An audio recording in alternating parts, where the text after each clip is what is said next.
Alright, it's Sunday, which means a new episode of the week ahead. Before talking about the usual, let's take a look at more current events. Next week, the Super Adventure Box will make its return, and apart from everyone hoping for a new Zone 3 level, that also means we have currencies to spend. The weekly vendor will have quite a few of interesting items to pick from, and frankly, I like all of them. As per usual, Fast Farming has you covered to know which ones you should prioritize.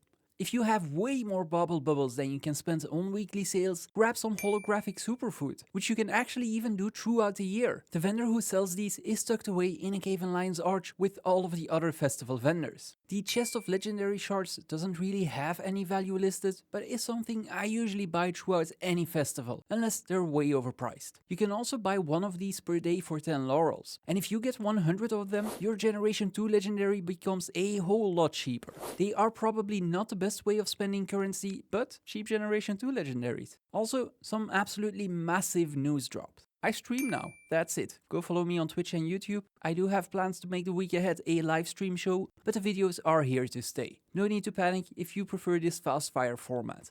Now let's get to the actual materials. Some of the tier 6 prices retained their volatility, but the difference between the weekly highs and lows aren't enough to consistently flip them, as the TP taxes are there to ruin our party. More notably are some of the supply and demand changes. Last week I mentioned that salvaging ectos for piles of crystalline dust was making a comeback. This is still the case, but the supply nearly doubling is keeping the price in check. It's still profitable to do so though, and this is your friendly reminder to craft lanterns with your blue luck, instead of consuming them, or even worse, crafting into green luck. On the topic of supply and demand, elaborate totems saw a huge increase in supply, while demand tapered off. There is still a good farm, but my preference goes to vials of blood and venom sacs. The latter supply keeps dropping by the way, and since it's one of the easiest to farm, I'll spend some time doing just that. If all of that farming is starting to yield more spirit shards than you can spend on legendaries, go and upgrade your tier 5 vials of blood, totems and venom sacs. Scales are still worth upgrading if you farm them, but I'd refrain from buying them to simply get rid of spirit shards. Speaking of things worth doing, salvaging pieces of unidentified gear with the right kits is still a worthwhile endeavor, although demand is on the decline while supply keeps rising. I guess the endless extractor owners aren't ready to do this at any cost. Or maybe the thought of a second ban deters some people from automating the process.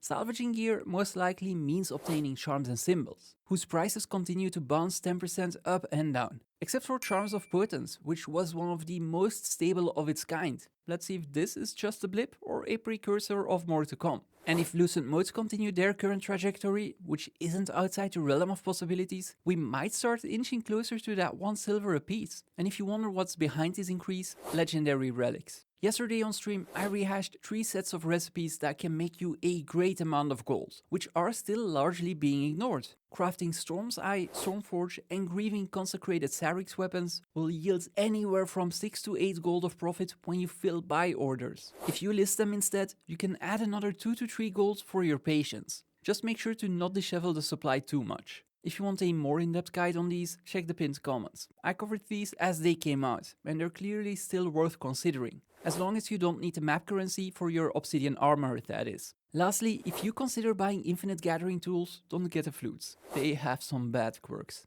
Anyway, that's it. Go follow me on Twitch and YouTube, become an OnlyFan and say hi on stream.